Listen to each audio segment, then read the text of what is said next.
Multidão de mortos, capítulo 9. O Coliseu. Palmilharam em silêncio a rua nova rumo às casas populares. Foi quando notaram uma presença estranha. Há uma movimentação na quadra, logo ali, naquele conjunto habitacional. Observou Breno. Vamos em silêncio, respondeu Valdenilson. Andando de mansinho, atentos, com armas em punho, ambos prosseguiam numa missão perigosa, talvez até suicida, onde não poderiam ser vistos.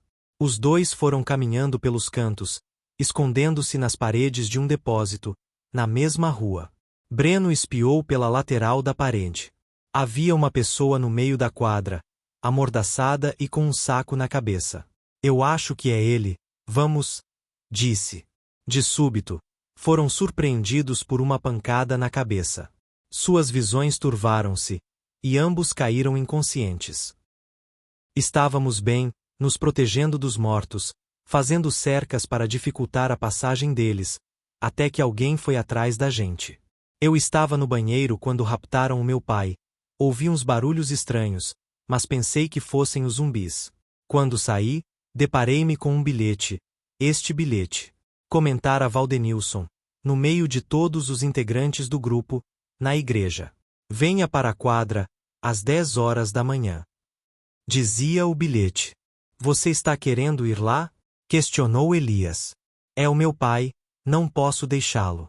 Retrucou o jovem, aflito. Eu irei com você. Vai precisar de minha ajuda. Observou Breno. Nós também iremos. Incrementou Elias, ao lado de Lucas e Gesmiel. Não. É possível que eles venham até aqui, para nos destruir. E nesse momento vocês precisarão marcar presença, para ajudar a proteger este lugar. Declarou Breno. Não entendo o porquê de virem até nós. Gesmiel rebateu. Temos coisas que eles querem roubar, além de termos edificado este lugar. Se estiverem aqui, protegerão nosso abrigo daqueles miseráveis. Breno contrapôs, reprovando a altivez de Gesmiel. Antes de sair, ao lado de Valdenilson para buscar o Sr. Valmir, Breno fez uma volta e ocupou-se no fundo do quintal do acampamento. O que está fazendo? Indagou Gesmiel, ao se aproximar de Breno, que fazia alguma coisa suspeita. Ai? Nada. Disfarçou o jovem, tirando-lhe a atenção do ofício. Estava apenas cavando uns buracos para o plantio. Pode deixar, eu faço isso. Ofereceu-se Gesmiel. Certo. Breno, antes de partir, foi até o fundo do quintal, enterrou algo e tratou de encobrir. Acordem, bonecas! Exclamou uma voz familiar, acompanhada por algumas gargalhadas. A visão dos dois estava turva. Havia um saco sobre suas cabeças. Mãos e pernas, amarradas. Façam as honras, por favor. Debochava uma voz ao fundo. De repente, o clarão ofuscou a visão de ambos. Fecharam os olhos pelo excesso de luz. Aos poucos conseguiam reter a normalidade em suas vistas. Prazer, sou Paulo. Já devem ter ouvido falar de mim, não é? Ironizou o sujeito, reconhecendo as faces dos dois. Era um jovem de 17 anos. Pele negra, cabelo crespo, olhos pretos e um rosto desagradavelmente familiar. Breno o reconheceu, Valdenilson também. Bem-vindos ao Coliseu. Continuou o maligno. Ao redor da quadra, nas grades, uma grandiosa quantidade de mortos o cercava. Esses são os leões, ferozes e malditos que irão destruí-los. E eu, disse, entre um silêncio de entusiasmo, sou o gladiador que enfrentarão. Você é patético, objetou Breno, ao enfrentá-lo com os olhos. Olha só, você está vivo, gritou o algoz. Sabe, eu pensei que neste novo mundo houvesse uma purificação, onde os vermes não sobreviveriam. Só os fortes gozariam do poder. Não esperava que estivesse vivo, sinceramente. Você é o mais débil dos homens, o mais fracassado dos seres. Breno, você é uma piada. Escarneceu o inimigo, olhando nos olhos do jovem. Eu sempre fui superior a você. Mais forte. Mais rápido. Você nunca foi nada. Prosseguia o verdugo em suas provocações. É engraçado saber que você não morreu, porque este mundo é dos fortes agora. Tratava de sempre olhar com fixação para os oponentes que julgava humilhar. Suas risadas eram maléficas. Ria como se, de fato, fosse triunfar de maneira inequívoca. Quando você me enfrentava, sempre acabava caído no chão, derrubado pelas minhas potentes mãos. Persistia em dirigir-se a Breno. Eu sinto saudades de fazê-lo sangrar. Sabe, é memorável ver o quão deplorável e abatido você é. Paulo evocava aquelas memórias tristes de quando batia no jovem, nos conflitos que tiveram na infância. Sempre fazia questão de deixar claro que, numa disputa de força entre Breno e ele, sempre fora o vencedor.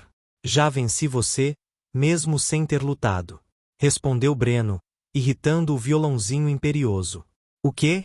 Perguntou Paulo, gargalhando. Eu já destruí você, sem efetuar nenhum golpe. Continuou Breno. Qual seria o gigante que estaria se vangloriando por destruir uma formiga? Já que sou tão fraco como diz, não devia se dar ao luxo de gloriar-se pelas suas vitórias. Breno derrubava a arrogância e ira de Paulo, com seu simples discurso. Sua face mostrava-se firme e imutável. Ele tinha convicção daquilo que dizia. Ambos se odiavam. Você sabe que não sou o que diz. Persistiu. Sabe do meu potencial, que posso vencer e me tornar mais forte a cada dia. É por isso que você insiste em me dizer que sou débil, só para se sentir forte. Você é desprezível. Só se sente forte quando pisa em alguém. Eu já venci você, mesmo sem lutar. Porém, vou lutar para acabar com você. Paulo era colérico. Sua inteligência distorcida o impedia de aceitar qualquer derrota. Não sabia lidar com palavras, apenas com violência. Odiava ser desafiado, não sabia rebater a palavras bem colocadas sem utilizar os termos de baixo calão. Venha me enfrentar, então, desgraçado. Retrucou Paulo, tomado pelo ódio das verdades que feriram seu orgulho. Ai, eu vou. Com todo prazer. Redarguiu Breno. Ao ser desamarrado, Breno se dirigiu ao inimigo, pronto para enfrentá-lo. Tirando os óculos, Breno colocou-os num canto e caminhou na direção de Paulo. Por que tirou os óculos? Você não precisará mais deles, em breve estará morto. Reagiu Paulo, ao movimento feito pelo opositor, dando início aos ataques. Paulo desferiu um soco na direção de Breno. Porém, seu oponente estava atento e conseguiu desviar-se dele. Os dois se confrontavam. Breno atingiu com um murro o rosto de Paulo, o qual contra-atacou com um chute na barriga do adversário, fazendo-o cair no chão. Cadê aquele papo de vou acabar com você? Satirizou Paulo, acertando Breno, bruscamente. Está aqui, replicou Breno, com um murro de fúria que atingiu o nariz de Paulo. Louco de raiva, pelo golpe recebido, o algoz respondeu brutalmente, pressionando-o na cerca dos zumbis, com socos nas costas de Breno e rasteiras para fazê-lo cair. Ali, naquele mundo cruel, o bem fenecia nas mãos do mal. Entretanto, Breno não se conformava com isso. Ele tinha que dar um fim àquela situação. Após erguer-se, Breno derrubou-o no chão e desferiu 2 chutes no seu rosto, os quais provocaram um sangramento nasal no indivíduo. Eu vou te matar, gritou Paulo, sangrando furioso. O sangue pintava os lábios daquela maldita alma de temperamento déspota. Seu corpo movia-se com raiva tamanha, semelhante a um gladiador entumecido. Em seguida, Breno foi atingido por inúmeros golpes. No tórax, no rosto e outro chute na barriga, que o fez cair no chão, sem poder levantar-se. Seu sangue também estava presente na batalha. A intensidade daqueles golpes era insana. Ele sentia dor em todo o corpo, mas não queria desistir. Tentava solevantar-se, mas não conseguia. Suas forças não eram suficientes. Ele se lamentava ali. Talvez, realmente, seu inimigo estivesse certo acerca de sua debilidade. Podem soltar este também, acrescentou Paulo, encarando Valdenilson, enquanto virava as costas para o caído no chão. Hoje eu vou me vingar de todos. Havia 3 capangas em sua companhia. Os seus homens, que estavam com ele, rindo, debaixo daquelas engraçadas vestiduras de couro enjeitadas por qualquer homem são. Valdenilson estava furioso. Um inimigo, ali, que ameaçava ferir a seu pai e que tinha, terrivelmente, humilhado o seu amigo, estava perante ele. Estamos tendo uma reunião decente. Aqui estão, reunidas, as pessoas que eu mais odeio e queria assassinar anteriormente. Eu devia agradecer ao Deus de vocês por esta solene oportunidade? Satirizou Paulo. Após um conflituoso embate, tenebroso para ambas as partes, Valdenilson foi também humilhado. O mal parecia, finalmente, triunfar sobre a benevolência. O fulgor das luzes aparentava padecer sob o domínio das trevas. Ele, então, conseguiu desferir-lhe uma gravata. Apertou o mais forte que pôde. Todavia, seu inimigo, conhecedor de vários métodos, correu para trás e arremessou-se ao chão, atingindo o jovem heróico. Estendido e atordoado, Valdenilson recebia inúmeros socos no rosto, dados pelo verdugo que estava sobre o seu corpo. Depois de um tempo, bastante machucado, levantou-se. Não se tratava dele ali, contudo de todos que precisavam de sua vitória. Desgraçado! Exclamou Breno, correndo na direção de Paulo e atingindo-o com um soco poderoso que o arremessou para trás. Após o golpe, Breno caiu esgotado, exaurido de qualquer força. Ainda observava o combate, entretanto não conseguia mais participar dele. Obrigado! Valdenilson agradeceu ao amigo. Motivado pelos esforços do companheiro, Valdenilson resistiu como pôde. Contra-atacou o inimigo, incontáveis vezes, mas foi atingido mais ainda. Ah, que dia lindo! Hoje elimino os fracos desta terra. Como foi dito aqui, eu sou um gigante e vocês, formigas. Comentou Paulo, pervertendo o discurso otimista feito por Breno, antes. Tragam-no até mim, rápido. Continuou. Os três homens, ávidos por obedecê-lo, trouxeram o pai de Valdenilson para o centro da quadra. Ele contemplou, ali, a desgraça de seus salvadores que, caídos e sangrando, encontravam-se derrotados. Você é um desgraçado. Miserável, vocês vão pagar por isso! Exclamou Valmir, com toda a fúria existente no peito. O homem estava cativo à vontade dos algozes de sua alma e nada poderia fazer para salvar a própria vida. E quem nos fará pagar? Questionou Paulo, logo em seguida, rindo. Eu farei, murmurou Breno, tentando soerguer-se com as fatigadas forças que pensava ter. Cala a boca! Você já é um homem morto, seu merda! Gritou o inimigo. Acho que os leões querem brincar um pouco. O que acham dessa ideia? Perguntou Paulo, se dirigindo aos zumbis. Arranquem até os últimos órgãos desses desgraçados. Todos os inocentes, conforme a vontade do carrasco metido a Lampião, seriam devorados pelos leões, de forma tão ou mais brutal que os mártires cristãos foram em Roma. 2 disparos. Paulo pegou a arma de Breno, a espingarda de cartuchos, e atirou contra as pernas de Valmir. Ah! Gritou o homem de dor, vendo o chão tingir-se de vermelho como nunca antes. Maravilha! Dizia Paulo, enquanto gargalhava no apogeu de sua psicopatia. Isto é para que os brinquedinhos deles não fujam. Abram as portas. Ordenou com tom altivo. Logo os portões foram abertos, os mortos entraram na quadra, enquanto os carnífices fugiam disparando contra alguns deles. Valmir, amarrado no centro do recinto, foi destroçado pelos monstros enquanto gritava. Valdenilson queria salvá-lo, mas não havia mais esperanças para ele. Uma multidão já se banhava em seu sangue e desferia inúmeras mordidas em seu corpo. Seus olhos se encheram d'água. Precisamos fugir daqui! Gritou Breno, apanhando seus óculos. Não, eu não posso deixá-lo aqui! Contestou o jovem com a voz embargada. É o meu pai! Apesar da ameaça de morte iminente, Valdenilson contestou a sugestão óbvia de partirem dali. Fora um golpe duro, de certo, perder o pai com quem possuiu laços tão profundos de intimidade. Ele está morto, cara! Objetou o companheiro. E se não fugirmos daqui, em breve estaremos também. Desarmados, feridos e sangrando, tentavam encontrar uma escapatória para aquela sentença de morte.